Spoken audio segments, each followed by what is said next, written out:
Good morning student. आज जो हम अशुद्धि देखेंगे वो क्रिया संबंधी अशुद्धि देखेंगे। कल हम विशेषण संबंधी अशुद्धि देख चुके थे। आज जो क्रिया संबंधी अशुद्धि देखते हैं उसमें 3-4 बिंदुओं को हम सम्मिलित करेंगे। हम कौन कौन सी अशुद्धियाँ कर बैठते हैं, क्रिया संबंधी क्या अशुद्धियाँ रहती है वाक्य में, उनको देखते हैं आज। तो पूर्वकालिक क्रिया के साथ करके शब्द का प्रयोग अशुद्ध होता है। यानी पूर्वकालिक क्रिया में हमने देखा था, पूर्वकालिक क्रिया में कर लगाता है। जैसे राम पढ़कर सो गया, ठीक है, राम खाना खाकर खेलने चला गया। इस तरीके से कर वाले वाक्य थे उसमें। तो पूर्वकालिक क्रिया जो कर थी, जिसमें भी कर लगा हुआ था, उसमें अगर के लगा देते अपन, जैसे राम पढ़कर के सो गया, तो ये के का प्रयोग अशुद्ध होता है, ठीक है। तो ये जो के का प्रयोग होता है वो अशुद्ध होता है। तो पूर्वकालिक क्रिया के साथ कर के शब्द का प्रयोग अशुद्ध होता है। जैसे देख कर, ठीक है, ये शुद्ध है, लेकिन देख करके ये अशुद्ध है, देख करके अशुद्ध है, ठीक है। एक वाक्य से समझते हैं इसको। सोहन फिल्म देख कर के बाजार चला गया। सोहन फिल्म देख कर के बाजार चला गया। तो यहाँ पर के शब्द का प्रयोग गलत हुआ है। ये जो क्रिया है पूर्वकालिक क्रिया, उसके साथ कभी भी के का प्रयोग नहीं होगा, वो के का प्रयोग अशुद्ध माना जाएगा। तो ये वाक्य शुद्ध कैसे हो गया? सोहन फिल्म देख कर बाजार चला गया, ठीक है। ये अशुद्धियाँ हम इसलिए देख रहे हैं कि कई वाक्य दिए होते हैं, मतलब जैसे अपने एग्जाम पेपर में कई बार ऐसे वाक्य दिए होते हैं, जैसे हमारे को दे दिया सामने, जैसे राम या सोहन मोहन, कोई भी क्रिया दे दी पूर्वकालिक क्रिया के साथ ऐसा लगा हुआ दे दिया, तो हम उसको पहचान सके कि के का प्रयोग नहीं होता है, ठीक है। अब देखते हैं आगे अनावश्यक क्रिया। यानी कई जगह आवश्यकता नहीं होती है और अनावश्यक क्रिया ही लिख दी जाती है, ठीक है। तो देखते हैं इसमें, यह ग्रंथ विद्वतापूर्ण लिखा गया है। विद्वतापूर्ण यानी अपने आप में विद्वता से भरा हुआ है, यानी वो अपने आप में पूर्ण है। फिर इसमें जो ये प्रयोग हो गया लिखा गया, ये प्रयोग अशुद्ध है, यानी ये क्रिया अनावश्यक है, यानी इस क्रिया की आवश्यकता नहीं थी। तो यह ग्रंथ विद्वता पूर्ण है, ये इस तरीके से वाक्य शुद्ध होगा। जो ये विद्वता पूर्ण होने के बाद में भी फिर लिखा गया शब्द है वो अशुद्ध है, ठीक है। विद्वता पूर्ण का मतलब ही अपने आप में दर्शा रहा है कि वह लिखा हुआ है, यानी पूर्ण है। अब देखो आगे, यहाँ अशोभनीय वातावरण उपस्थित है। वातावरण हम जानते हैं कि वायुमंडल में जो वायुमंडल होता है वो चारों तरफ से घिरा होता है, ठीक है। तो वायु का जो चारों तरफ आवरण होता है वही वातावरण कहलाता है। तो ये वातावरण उपस्थित अपने आप में हमेशा ही होता है, यानी वातावरण हमेशा से उपस्थित ही होता है, या हम इसमें इस क्रिया की प्रयोग की आवश्यकता हमें नहीं थी। तो यहाँ अशोभनीय वातावरण उपस्थित है, यानी वो तो उपस्थित होता ही है, ठीक है। इस क्रिया को लगाकर हम अनावश्यक क्रिया का प्रयोग कर बैठे हैं जो कि अशुद्ध है। तो ये शुद्ध कैसे होगा? यहाँ अशोभनीय वातावरण है, ठीक है। इस तरीके से ये वाक्य शुद्ध होगा। एक होता है आवश्यक क्रिया, जहाँ पर क्रिया की आवश्यकता होती है और हमने क्रिया नहीं लगाई हुई होती है, वहाँ कैसे हम अशुद्धि कर बैठते हैं? उसने मेरा गाना और घर देखा। अब देखो, यहाँ पर घर तो एक चीज़ है जिसको देख सकते हैं, लेकिन गाना को देखा नहीं जा सकता। गाना मतलब ऐसी क्रिया है जिसको सुना जाता है, यानी ज्ञानेंद्रियों के द्वारा इस चीज़ को ग्रहण जब हम करेंगे तो वो सुनकर ग्रहण करेंगे। तो यहाँ पर क्या आएगा? गाने के लिए सुना, तो ठीक है, उसने मेरा गाना सुना और घर देखा। तो यहाँ पर ये क्या आएगा? सुना क्रिया जो आवश्यक थी उसका प्रयोग यहाँ पर नहीं किया हुआ था, जो आवश्यक क्रिया थी सुना।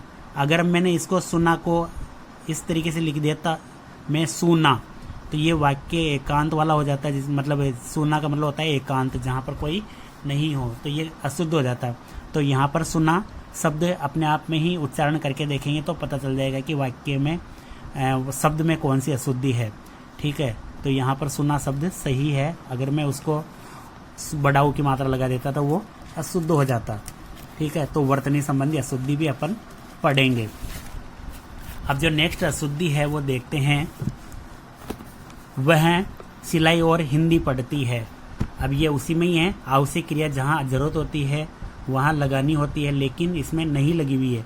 वह सिलाई और हिंदी पढ़ती है, यानी सिलाई को पढ़ती नहीं है और हिंदी को तो पढ़ती है। इसके साथ तो ये क्रिया आ गई, लेकिन इसके साथ ये क्रिया नहीं आई है। वह सिलाई सीखती और हिंदी पढ़ती है। यानी देखो, आपके सामने अगर सीख शब्द हो तो सीख तो इस तरीके से शब्द शुद्ध है, लेकिन सीखती जो शब्द है इस तरीके से, यानी छोटी की मात्रा लगा के वो शुद्ध रहेगा। ठीक है, तो ये शब्द शुद्ध है।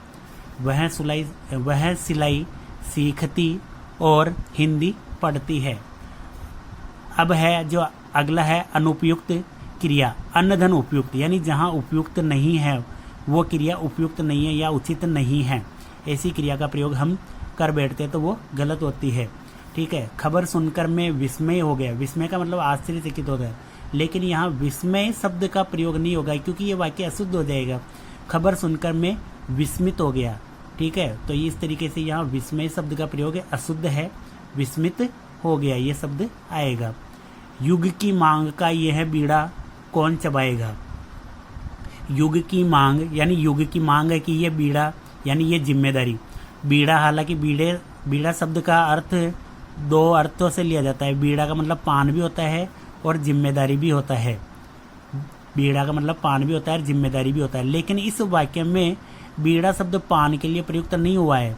पान के लिए प्रयुक्त नहीं हुआ है, किसके लिए प्रयुक्त हुआ है, जिम्मेदारी के लिए। तो इस युग की मांग है कि ये जिम्मेदारी कौन उठाएगा, तो यहाँ पर बीड़ा चबाएगा नहीं आएगा, उठाएगा आएगा। ठीक है, तो यहाँ पर पान के रूप में नहीं है, इसलिए चबाएगा नहीं आएगा, वो वाक्य से पता चल जाएगा।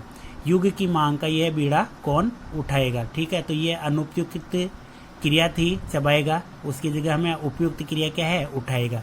इस तरीके से वाक्य शुद्ध हो जाएगा। अब है अगली जो है अनियमित क्रिया, यानी नियमित नहीं है, यानी इन क्रियाओं का प्रयोग हमें नियम के विरुद्ध है। कृपया, हम बोलते हैं कृपया गंदगी ना करे, लेकिन ये वाक्य अशुद्ध होता है। गंदगी ना करे नहीं होता है, न करे होता है। ठीक है ना, क्योंकि क्यों होता है इसका वजह भी मैंने बता रखी है। जब भी हम प्रार्थना यानी रिक्वेस्ट करते हैं तो उसमें न का प्रयोग होता है। ठीक है, ना का प्रयोग कभी भी नहीं होगा। जब भी रिक्वेस्ट करेंगे किसी चीज़ की, प्रार्थना करते हैं तो वह वाक्य में ना का प्रयोग अशुद्ध होता है। ठीक है, प्रार्थना रिक्वेस्ट, या जो इंग्लिश में रिक्वेस्ट बोलते हैं, प्रार्थना रिक्वेस्ट में, यानी कोई वाक्य है जिसमें प्रार्थना की गई है तो वहाँ न का प्रयोग नहीं होता है। नहीं, ना का प्रयोग नहीं होता है। किसका प्रयोग होता है, न का प्रयोग होता है। जबकि आदेश में मत का प्रयोग होता है।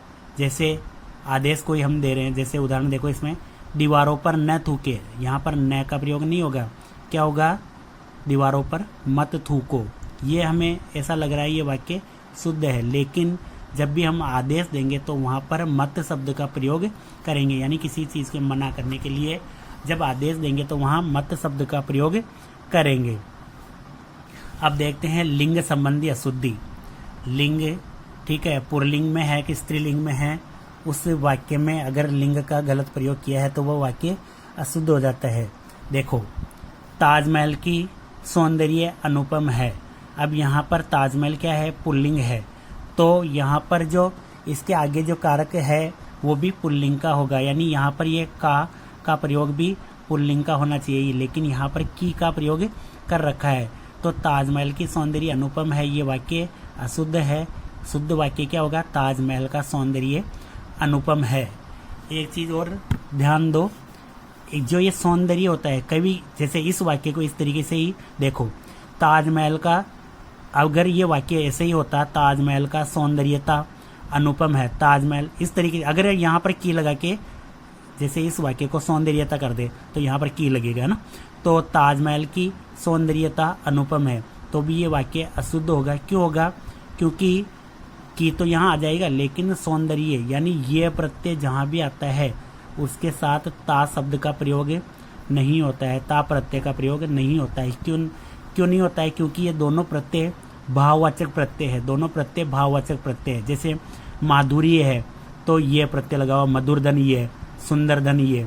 हाँ, इसको सुंदरता जरूर कर सकते हैं लेकिन सौंदर्यता नहीं कर सकते, क्योंकि इन दोनों में से एक ही प्रत्यय का प्रयोग होता है। जैसे मधुरता कर सकते हैं, माधुर्यता नहीं कर सकते। मधुर धन ये माधुर्य हो जाएगा, ठीक है। तो माधुर्य शब्द शुद्ध है, उसमें ता का प्रयोग नहीं होगा। तो सौंदर्य, माधुर्य, इस तरीके से ये शब्द में जहाँ भी ये आ रहा है तो वहाँ पर तय का प्रयोग नहीं होगा। अब देखो, लिंग संबंधी अशुद्धि में हम कई बार वाक्य दिए होते हैं, उन शब्दों को हम पहचान नहीं पाते। जैसे किसी वाक्य में मीरा एक महान कवि थी। अब यहाँ पर कवि का हमें लिंग गलत लगा कि कवि का लिंग क्या होता है, अगर स्त्रीलिंग में तो वो कवयित्री, ठीक है। तो अब इसमें भी ये ध्यान दे, कवयित्री, हम कई बार इसको इस मात्रा को यहाँ लगा बैठते हैं, लेकिन इसका शुद्ध उच्चारण कवयित्री होता है, ठीक है। इसी तरीके से रचयिता होता है, रचयित्री हो जाएगा, ठीक है। तो ये की मात्रा ध्यान रखना है, ये की मात्रा आएगी इसी पर आएगी दोनों में, और ये छोटी की मात्रा आएगी, ठीक है। इसका रचयित्री भी हो जाता है। वीर, वीरांगना, तो क्या होगा, वीर अगर दे रखा तो उसका जो स्त्रीलिंग होता है वो वीरांगना होती है, वीरांगना होता है। जो स्त्रीलिंग शब्द होता है वो वीरांगना होता है। देखो, वीर धन अंगना, अंगना का मतलब होता है स्त्री, तो वीर जो स्त्री है वो वीरांगना। वीर धन अंगना, वीर धन अंगना, अंगना का मतलब होता है स्त्री, तो वीर है जो स्त्री तो वो कौन होती है, वीरांगना। अगर इसी शब्द में अगर मात्रा नहीं होती है, कई बार वारांगना लिखा होता है, तो वारांगना का मतलब होता है वेश्या, यानी वारांगना शब्द अशुद्ध हो जाएगा। वारांगना का मतलब क्या होता है, वेश्या होता है, और वेश्या में भी एक सिंगल मात्रा ही आएगी। इसको कई बार बच्चे डबल मात्रा लिख देते हैं, यानी 2 मात्राएं लगा देते हैं, जो कि गलत होता है। वेश्या एक ही मात्रा आती है। अब इसमें जो लिंग देखते हैं अपन, सीधे सीधे देखते हैं बिना वाक्यों के। विद्वान का लिंग जो परिवर्तित करेंगे वो विदुषी होगा। जैसे कोई वाक्य है, महादेवी वर्मा प्रसिद्ध विद्वान है, तो महादेवी वर्मा कौन है, स्त्रीलिंग है, तो विद्वान क्या हो गया, यहाँ पर पुल्लिंग हो गया, जो कि गलत है। तो यहाँ पर क्या आएगा, स्त्रीलिंग शब्द का प्रयोग होगा तो क्या आएगा, विदुषी आएगा। महान, अब कभी भी देखो श्रीमान अगर हम लिखते हैं तो उसमें इस तरीके से हम लिखते हैं जो कि अशुद्ध है। हमें लिखना किस तरीके से है, इसमें हलंत लगा होगा, जिसके पीछे भी मान लगा हुआ होगा वो हलंत लगा होगा, ठीक है। महान में ये इस तरीके से शुद्ध है, लेकिन जब महान को स्त्रीलिंग में बनाएंगे तो महती होगा, महान का महती होगा। इस चीज़ को विशेष रूप से ध्यान रखें। साधु का स्त्रीलिंग क्या होता है, साध्वी होता है। विधुर, विधवा। महारानी लक्ष्मीबाई वीर है, ये वाक्य अशुद्ध है। क्या होगा वाक्य, महारानी लक्ष्मीबाई एक वीरांगना है या वीरांगना है। गीता महान है, तो गीता महती है। महान का मतलब होता है यहाँ, गीता मतलब यहाँ उससे शास्त्र से लिया गया है, ग्रंथ से लिया गया है, तो गीता महती है। तो यहाँ पर महान शब्द का प्रयोग गलत होता है। बेटी पराये घर का धन होता है, ठीक है, तो यहाँ पर बेटी के लिए बोला जा रहा है तो धन होती है, ठीक है। ये इस तरीके से वाक्य अशुद्ध होते हैं, तो इनको हम इस तरीके से सुधार कर सकते हैं, सुधारात्मक पहलू अपना सकते हैं। अब जो नेक्स्ट है वो कारक संबंधी अशुद्धि अगले वीडियो में देखेंगे, नेक्स्ट क्लास में, ठीक है। धन्यवाद।